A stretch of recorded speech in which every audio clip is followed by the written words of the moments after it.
¿Te pagan mal por bien?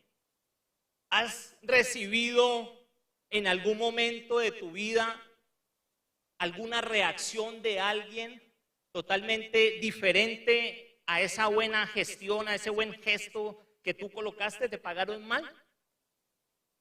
Pues si tu pregunta es sí, estamos totalmente sintonizados en lo que Dios quiere hablarnos. Y a menudo nos encontramos situaciones donde nos toca relacionarnos con el prójimo, en el trabajo, en la iglesia, en la familia, en el autobús, en la fila del banco. En todo momento estamos en situaciones donde indudablemente tenemos que relacionarnos con personas. Y en esas relaciones que Dios nos permite tener, debemos seleccionar a qué relaciones les vamos a prestar atención y cuáles las dejamos pasar.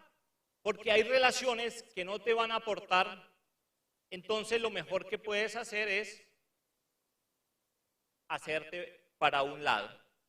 Y en esas relaciones encontramos que periódicamente tenemos que someternos a decisiones. Y esas decisiones van a tocar nuestro corazón. Y cuando yo le pongo el título a este mensaje, me estoy refiriendo a aquellas relaciones donde tú siembras, donde tú aportas, donde das lo mejor de ti para la construcción de una familia, para la construcción de un proyecto, para iniciar algún emprendimiento, y lo que esperas de la otra persona es que te corresponda. ¿Y qué pasa cuando no sucede eso? Mi pregunta es, ¿qué pasa cuando tú entregas y esa persona que tú ayudaste en un momento crítico ya no te contesta el teléfono? ¿Qué hacer en esos casos, iglesia? ¿Qué hacer cuando ayudaste a una persona, óigalo bien, que necesitaba de tus consejos? Tú le diste tu tiempo, que es muy valioso en estos escenarios, lo aconsejaste, lo ayudaste a salir, y esa persona ya se fue para otra iglesia y ya aparte de eso empieza a decir que lo que tú decías era palabra de hombre, que eres un religioso, y empieza la difamación de esa persona. ¿Qué vas a hacer frente a eso, iglesia? ¿Qué hacer cuando el maestro se esfuerza por edificar al alumno, por ayudarlo, y luego cuando es profesional se le encuentra y ya ni lo saluda? Porque eso sucede. ¿Qué hacer, iglesia, cuando el padre se esfuerza por darle los mejores ejemplos a sus hijos crecen y luego se van por caminos oscuros? Se van por caminos que totalmente diferentes a los principios que tú les sembraste. ¿Qué hacer en estas situaciones, iglesia? Eso duele, ¿no? Duele. Y por más que queramos nosotros ignorarlas, es muy complejo, porque están allí hinchándonos el corazón de dolor. Están allí martillándonos, están allí vigentes. Pero también todos estos acontecimientos los encontramos en la retina de las personas. Y ahí es cuando empiezan a decir y a vituperar: ¿sí ve lo que tú hiciste por esa persona? Y mira cómo te pagó. Otros dicen: definitivamente uno tiene que ser fregado. ¿Han escuchado esa frase? Para que la gente le ande bien. No vale la pena ser buena gente, no vale la pena usted ser dócil, porque la gente no valora eso. Esas son frases que las estamos escuchando en todo momento. Y llegan y le dicen a uno, pero miren esa persona, se la comparan. Esa persona es fuerte, esa persona es rígida y todo su equipo de trabajo le marcha perfectamente.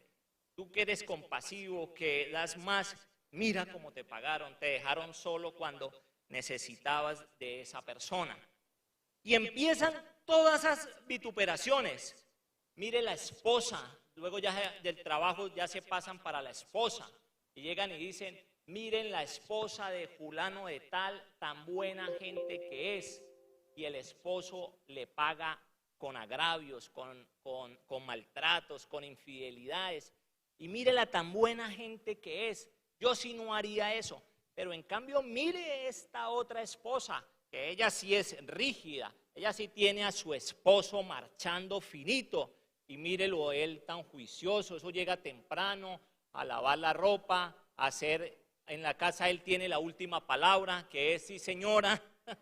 Entonces, siempre estamos expuestos a una tergiversación de comentarios de personas externas, siempre custodiando nuestras acciones y cuestionándolas.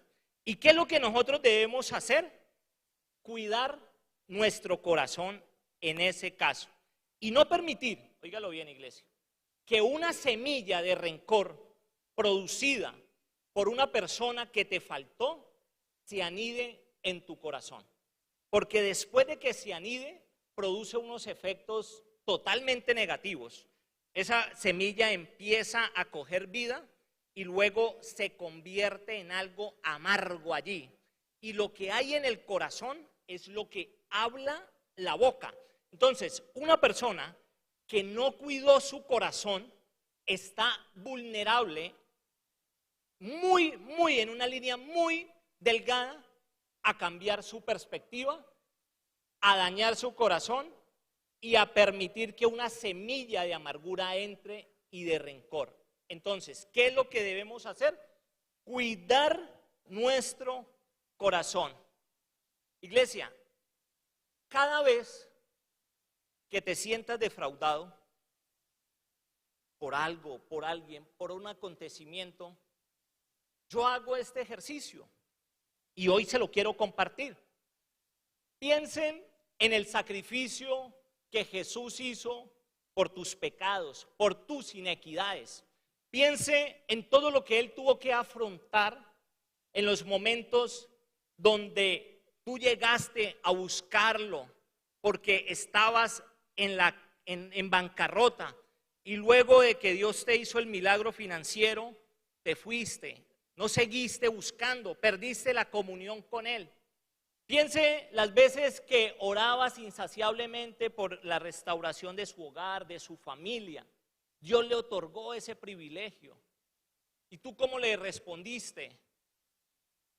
Ya dándole más tregua, dándole más espacio a las cosas del mundo y no a las cosas de Dios.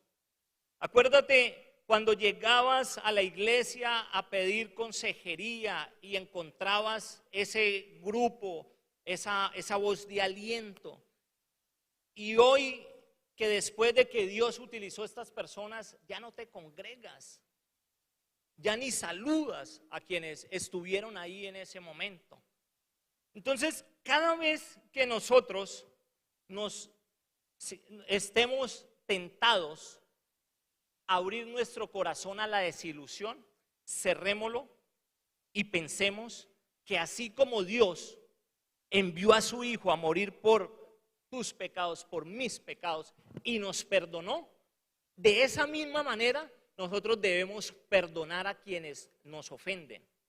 Cuesta, claro, pero lo debemos hacer, porque si no lo hacemos, es como el que se toma un veneno pensando que le va a hacer daño a la otra persona. Quien empieza a nutrirse de cosas negativas, el afectado es la persona, no es la otra. Muy seguramente la otra persona ni se enterará que en su corazón hay tal resentimiento. Pero entonces nosotros lo que debemos estar pendiente es de cuidar, de amoldar nuestro corazón. Perennemente tenemos que estar muy atentos, vigilándolo, para que ninguna semilla diferente a la semilla del amor, de la paz, de la nobleza, de los frutos del Espíritu Santo habiten allí. ¿Lo estamos entendiendo o no, iglesia?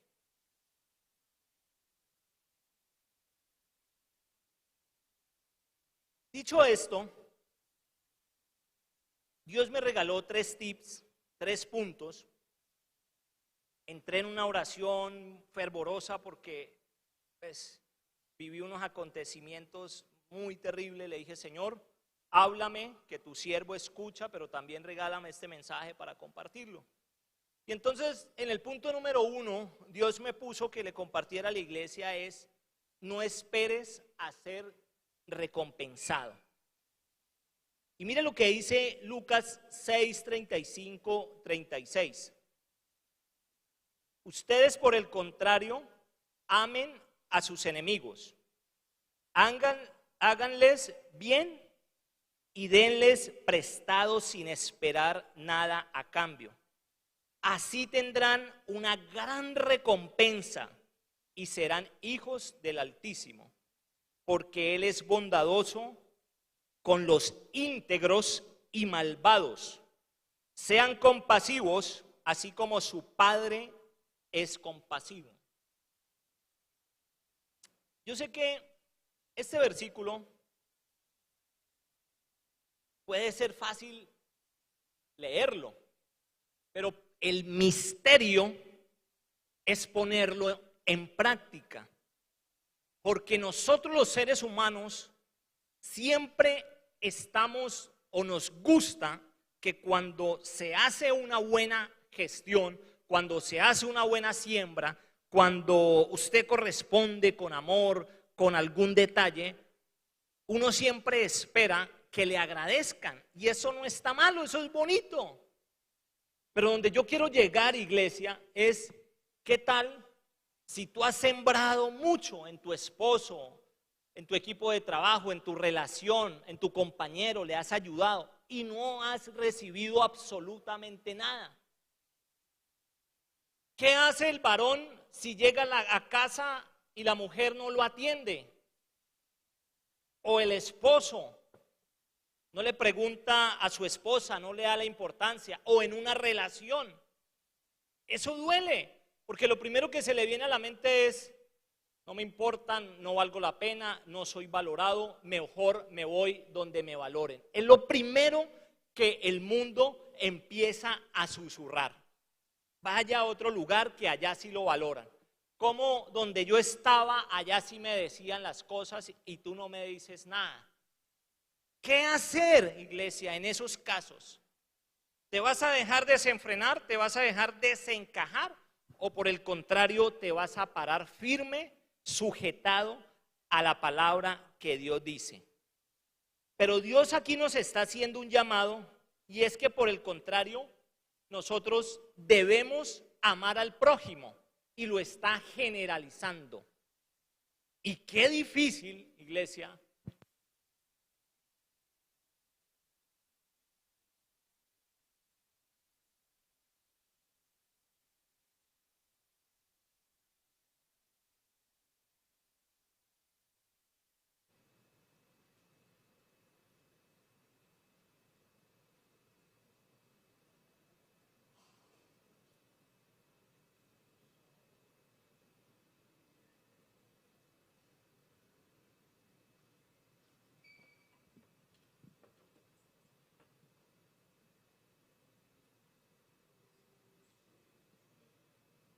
Sonido. y qué difícil es amar a nuestros enemigos, iglesia. Cuando tú no esperas, óigalo bien, nada de la otra persona, jamás vas a ser defraudado. Pero el tema acá es que siempre estamos expectantes de la reacción de la otra persona. Pero si nosotros tenemos claro lo que Dios nos está diciendo acá, amen sin importar, amen. Y así encontrarán una gran recompensa, ni siquiera es una recompensa, es una gran recompensa. Y aparte de eso, tenemos el privilegio de ser llamados hijos del Altísimo. Eso es un honor grande, eso es un galardón, poder decir yo soy hijo de Dios porque obedezco lo que mi Padre me está diciendo. Eso en realidad tiene un mérito, pero nuestra conducta, nuestro genes, nuestro arraigo nos dice totalmente diferente, nos dice otra cosa. Nos dice, pero tú cómo vas a amar a quien te hizo daño, tú cómo vas a amar a la persona que te defraudó y hoy gracias a esa persona tú estás pasando esta prueba. Créame que eso lo hace uno cuando se logra conectar con la presencia de Dios. Maravilloso, iglesia, cuando alguien te dice gracias. Maravilloso cuando alguien te dice gracias a ti he podido mejorar mi vida, gracias a ti llegué a la iglesia, gracias a ti me casé, gracias a ti esto me inspiraste. Maravilloso eso. Pero también debe ser maravilloso cuando no recibe absolutamente nada de eso. Y eso no te quiere decir de que no has hecho bien el trabajo. Tú lo que tienes que hacer es trabaje, cumpla y los resultados entrégueselos a Dios. ¿Lo están creyendo o no, iglesia? Esta palabra, iglesia, yo entiendo que no es una palabra fácil. Yo lo entiendo porque me ha costado. Es una palabra demasiado desafiante. Porque nosotros siempre estamos acostumbrados a dar y a recibir, a amar y ser amados, a sembrar y a cosechar, a respetar y ser respetado. Pero Dios lo que nos está diciendo es, amén. Y vuelva y enfatice, y vuelva y nos dice por segunda y tercera vez. Y nosotros decimos, pero ¿por qué, Señor? Porque así como soy compasivo, dice el Señor, ustedes también tendrán que ser compasivos. Así como soy bondadoso, que lo anuncia el texto, con los ingratos, de esa misma manera tú también lo debes hacer. Y ahí es cuando nosotros nos cuestionamos, ¿pero por qué? Porque el Señor nos lo está ordenando. Y si somos hijos de Dios y queremos recibir esa recompensa, los milagros, las bondades que Él tiene para nosotros, lo debemos hacer. No hay nada más poderoso cuando tú logras, iglesia, romper la línea que hay entre el yo no quiero al pasar al yo lo hago por obediencia. Cuando tú rompes esa línea y pasas al otro lado, tu vida cambia sustancialmente y empiezan a aflorarse milagros sobrenaturales. Empiezas a ver el favor de Dios a moverse. Y les voy a decir por qué. Porque dejas de ser una persona corriente, dejas de ser una persona natural a convertirse en una persona sobrenatural por obedecer. Así no lo quiera. ¿Lo estamos entendiendo o no, iglesia? Denle un aplauso a Dios, por favor.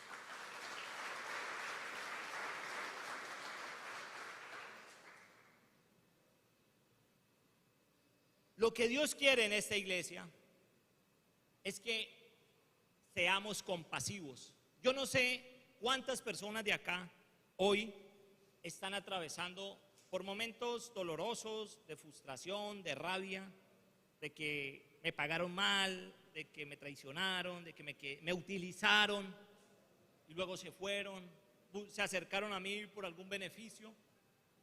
Pero Dios lo que está diciendo es que sea compasivo así como lo es Él, nos está comparando. Sea bondadoso así como es Él. Pero Dios dice que si nosotros hacemos eso, tenemos dos promesas en esta palabra. Una, hijos del Altísimo, y dos, tenemos una gran recompensa. ¿Cuál recompensa? Solo Dios sabe en qué momento y qué necesitas para bendecir tu vida.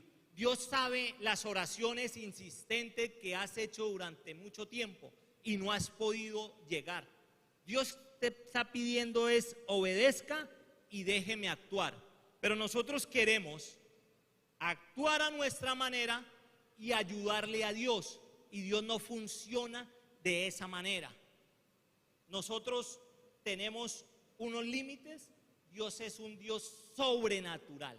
Entonces, iglesia, cuando nosotros logramos entender que no somos personas naturales, sino sobrenaturales, porque somos hijas y hijos de un Dios sobrenatural, no nos cuesta vivir, entender esta clase de situaciones desafiantes.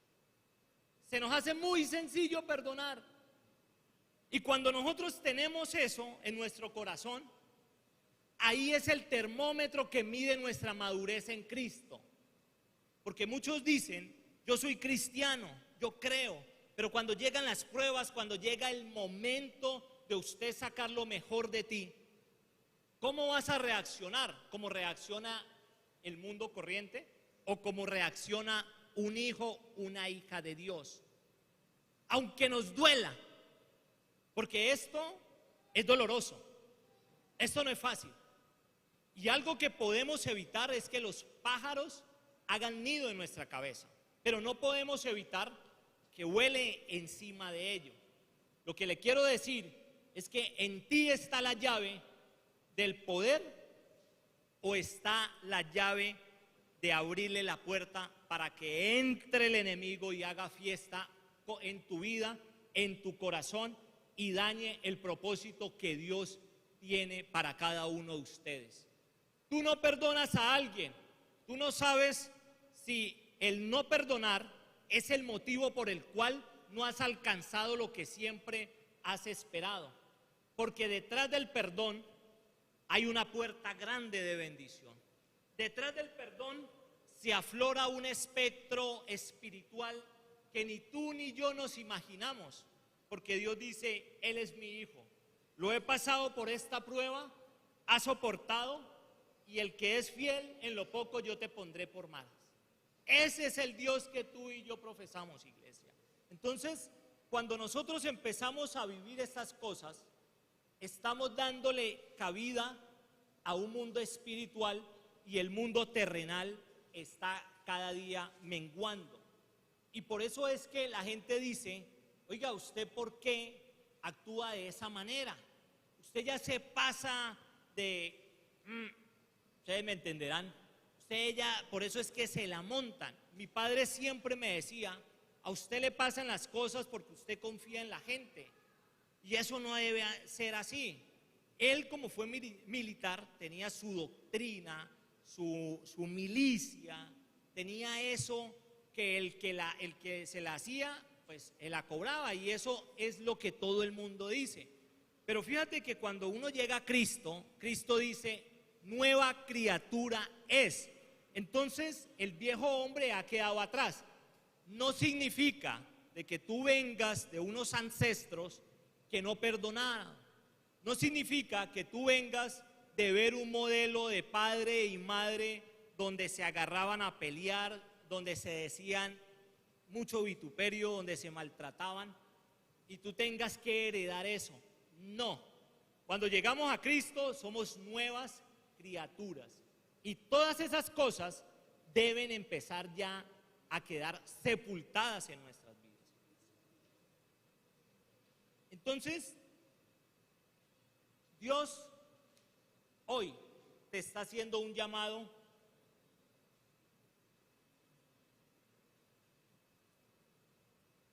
para que te sintonices en la esfera del perdón, en el amor del perdón, para que cuando entregues algo a alguien, cuando des lo mejor en su hogar, en su matrimonio, y no eres recompensado, no te vayas a maltratar. Eso es lo que Dios quiere enfatizarte en este punto. Trabaja, persiste, que Dios tiene tu recompensa. El hombre paga mal, Dios paga bien. Nadie que llega a Dios se regresa con las manos vacías.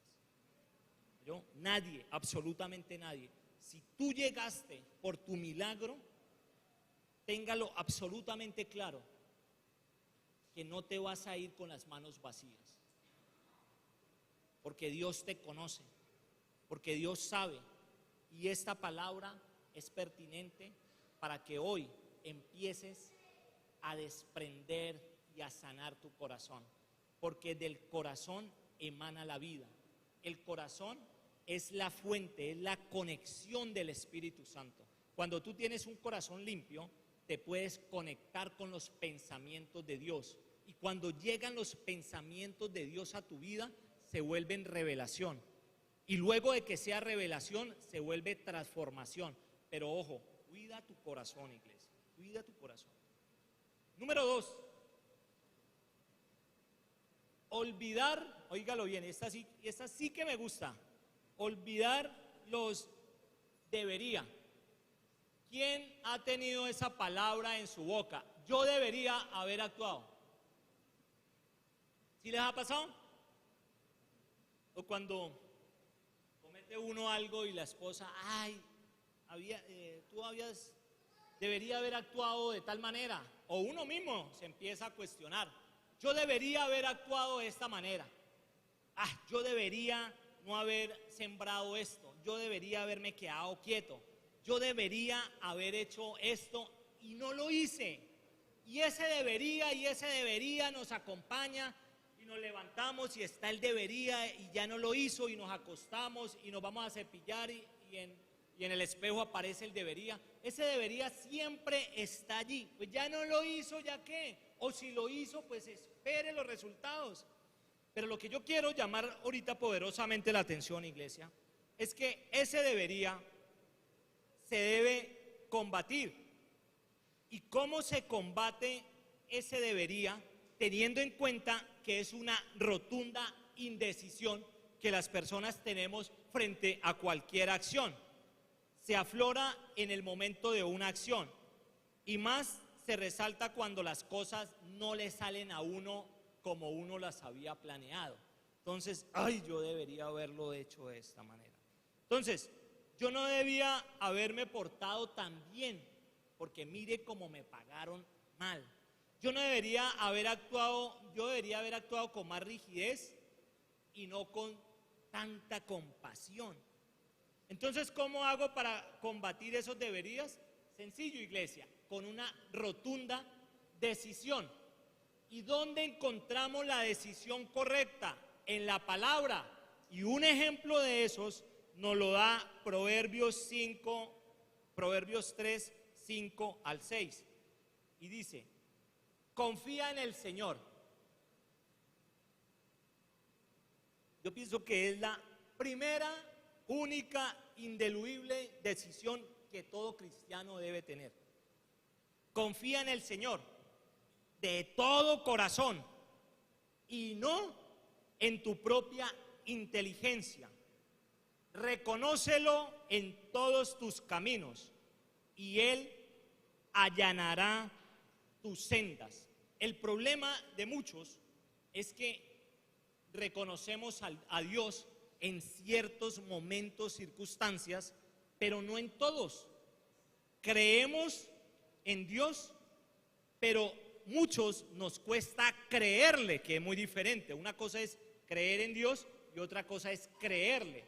Y creerle quiere decir que si ya estabas desahuciado por los médicos, por un parte médico, por una enfermedad terminal, y Dios te dice, te voy a levantar, te voy a exhortar para que salgas a servirme, vas a decir, yo creo en Dios, pero yo no creo que Dios alcance hasta allá. Cuando estás pasando por momentos que el diablo dice, hasta aquí llegó su vida, su ministerio, su familia, su empresa, Dios dice, yo empiezo. Y Dios empieza en el último minuto. ¿Y sabe para qué? Para que tú y yo podamos ver el esplendor de su gloria. Para que la gloria no se la demos al amigo, al familiar, al que nos dio el trabajo, sino para que se la demos toda a Dios. Pero eso tiene que ver con una rotunda decisión, iglesia. Y esa decisión no está soportada a las circunstancias, está soportada es a la palabra de Dios. Y si yo soy hijo de Dios, tengo que tomar la firme decisión de creer en las promesas del Señor. Y las promesas del Señor para tu vida y para mi vida es de bienestar, nunca de calamidad. Y en Él las promesas son solo sí y solo sí. ¿Lo están creyendo o no, iglesia?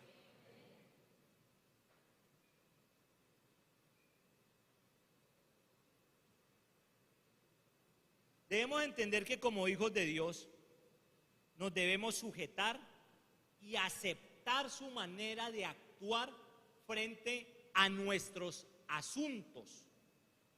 Muchas veces no nos salen las cosas como era nuestro deseo, pero como tomamos la decisión de poner nuestra confianza en Dios, debemos darle ese derecho para que Él actúe conforme a lo que Él quiera y no conforme a nuestras pretensiones. Y entonces nuestras indecisiones empiezan a aflorarse, empiezan a menguar. Pero cuando tomamos la decisión y hacemos que la palabra se convierta vida en nuestras vidas, pase lo que pase, digan lo que digan, yo sé que nuestro Redentor vive. ¿Cuántos dicen acá, yo sé que mi Redentor vive? Levante la mano. ¿Cuántos dicen, yo sé que mi Redentor vive en esta circunstancia que estoy pasando?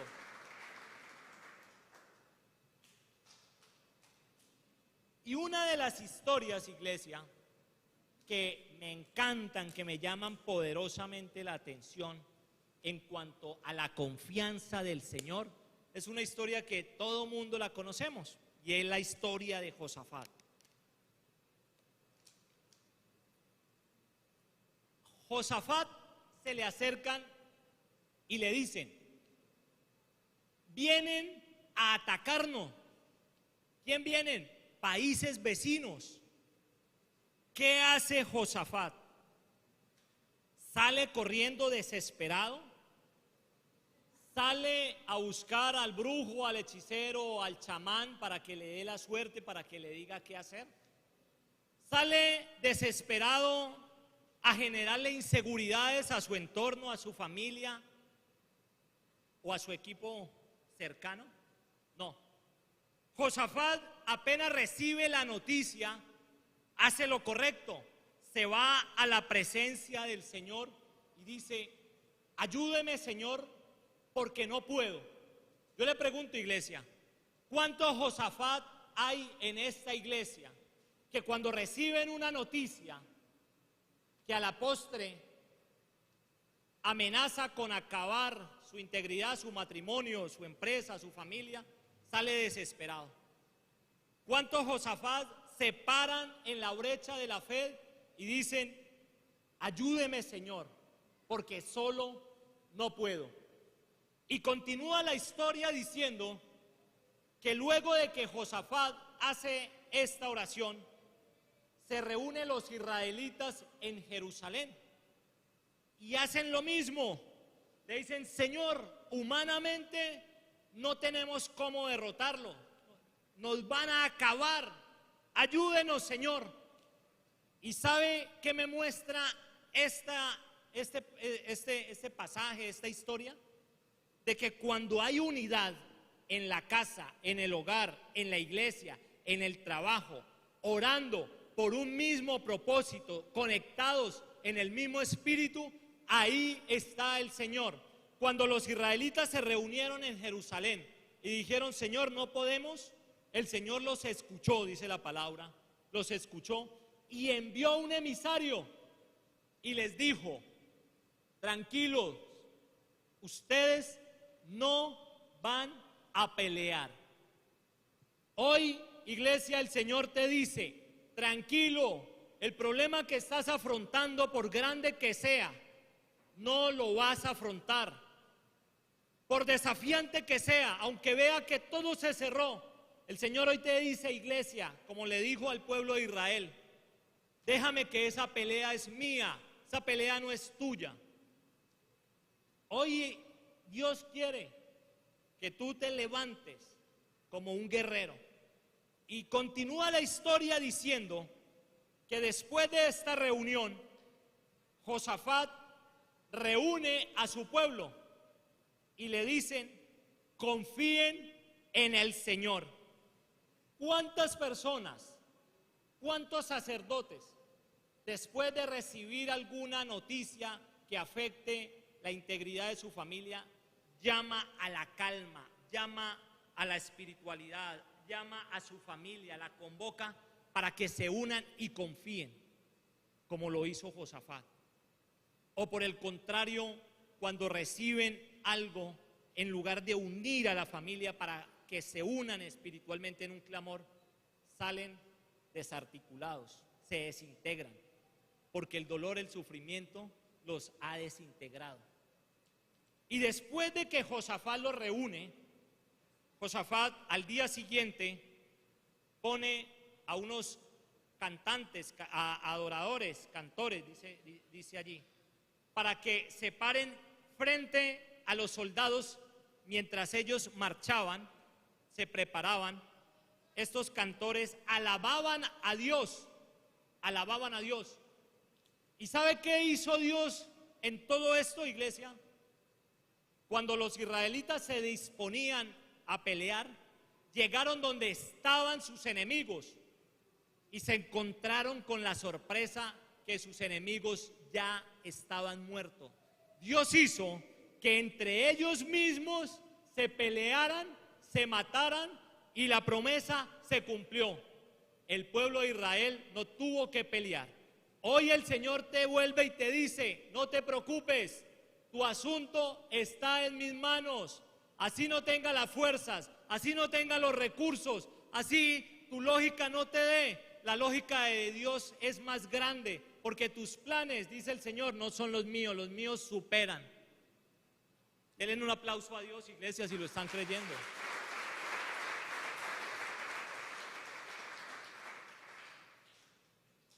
Entonces, Josafat, ¿qué hizo?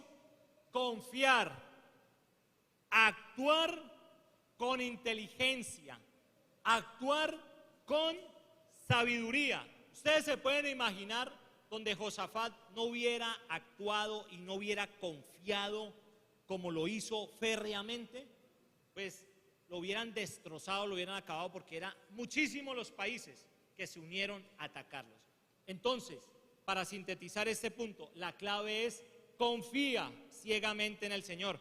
¿Cómo lo va a hacer? No es tu problema. Confía. Dios te va a sacar de allí. Dios te va a sanar. Aunque la ciencia diga lo contrario, Dios es el Dios sanador. Dios te va a prosperar y te va a sacar de este calvario allí. Dios te va a dar segundas oportunidades, porque la misericordia de Dios es nueva cada mañana. Número 3, iglesia. Ya para ir cerrando el mensaje. Cuida tu corazón. ¿Cómo dice el número 3? Hebreos 4:23 dice: por encima de todas las cosas, cuida tu corazón. Por encima de todo, de cualquier situación, cuida tu corazón. ¿Por qué? Porque de él emana la vida. Muchos nos preguntamos, ¿qué se refiere la Biblia cuando habla de guardar el corazón sobre todas las cosas? El asunto parece complicado, pero en realidad no lo es. Atesora tus sentimientos. Ten cuidado del lugar donde vas a colocar tu corazón, tus pensamientos. ¿Y saben por qué, iglesia? Porque el corazón nada más y nada menos es la fuente de vida. Lo tienes que cuidar. Y cuidar es sinónimo de vigilar, de custodiar, de estar alerta, de preservar una cosa o una persona de cualquier daño, de evitar algo que consideres que va a ser tóxico para tu corazón. De esas cosas debe guardarlas. de la ingratitud, del enojo, de la ira, de la frustración. Guarda tu corazón, iglesia, porque es la fuente de la vida. Es donde Dios revela los pensamientos de Él para tu vida, para que se vuelvan revelativos y pueda transformar tu vida conforme al corazón y a la voluntad de Cristo. Pero lo debes cuidar. Así como hay muchas enfermedades que trastornan, que golpean el corazón, así también hay enfermedades espirituales que lastiman, arrugan. Y eso refleja después en el cuerpo, en la mente, en el rostro y en la boca. ¿Y cuáles son esas enfermedades espirituales? El odio, el rencor, la falta de perdón.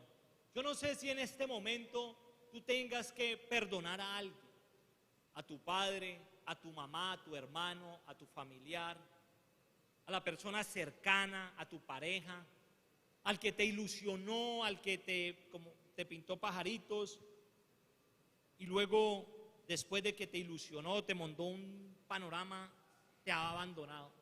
No sé si Dios quiera o Dios quiere, porque esa es la voluntad de Él, que tú sanes el corazón y sea esta la oportunidad, iglesia, para que tomen la decisión hoy de sacar, haga simbólicamente, yo saco esa semilla y yo decido perdonar. Y eso es lo que Dios quiere que hagamos hoy. Cada ser humano tiene la capacidad de custodia, de custodiar nuestro corazón. Por eso es que siempre debemos estar alerta para que no se vaya a infectar, para que no se vaya a contaminar, porque si se contamina, eso puede transformar nuestras vidas. Un corazón endurecido es simple y llanamente desobediente a la palabra de Dios. Cuando se endurece un corazón, cuando no haces lo que la palabra, lo que Dios quiere para tu vida. Si Dios te dice, perdona, y tú no lo haces a tu esposo, al que te hirió, estás endureciendo tu corazón. Y fíjate lo que le pasó fíjate lo que le pasó al faraón. Él endureció su corazón. ¿En contra de qué? En contra de la voluntad de Dios. Porque la voluntad de Dios era la liberación de los israelitas. ¿Quién endureció? David le rogaba a su pueblo que no endureciera su corazón contra Dios como lo hicieron en el desierto.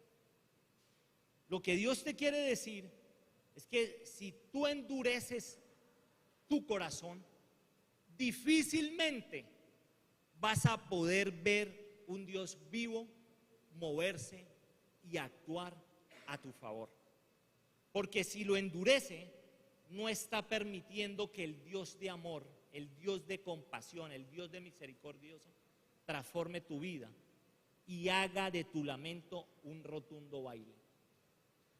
La palabra de Dios dice que si en la noche hay llantos, en la mañana habrán gritos de júbilo y de alabanza, porque la misericordia de Él se renueva cada mañana. Pero si tú quieres ver la misericordia a tu favor, debes cerrar la puerta del endurecimiento y abrir la puerta de ese amor que Dios tiene para cada uno de ustedes. Y ya para cerrar este mensaje, iglesia, quiero decirles que Dios lo que quiere es que no nos cansemos de hacer el bien, porque a su debido tiempo cosecharemos si no nos damos por vencidos. No se canse de hacer el bien. Tú no eres débil, tú no eres inferior, porque haces el bien y te pagan mal. Tú no eres inferior, iglesia, porque has tomado la decisión de poner en práctica lo que Dios quiere de ti. Tú no eres inferior porque tal vez eres vulnerable a que las personas te critiquen por tu buen corazón. Eso no te hace débil. Al contrario, Dios se agrada y Dios se complace. Y cuando nosotros tomamos la decisión de perseverar en el bien, no hay nada, absolutamente nada, no hay fortaleza, no hay barrera que pueda detener, interrumpir el amor de Dios. Si el amor, si el perdón se ha menguado en su vida, resucítalo de rodillas. Lo que se perdió de pie, se revive, se resucita de rodillas. Ora, clama y perdona. Y siempre mantén esa actitud, que por encima de cualquier cosa, yo voy a preservar mi corazón. Que cuando dé y me voy a convertir en un dador y voy a dar más amor y voy a dar más energía, más mi tiempo y mis talentos, mis dones, los voy a poner más al servicio de Dios. Aunque no sea recompensado, yo tomo la decisión de hacerlo, porque es un Dios vivo, el que me llamó a su eterna gloria en Cristo. Me ha dicho que lo debo hacer, que sea compasivo. Aunque me cueste, lo voy a hacer, porque tarde o que temprano recibiremos esa gran cosecha.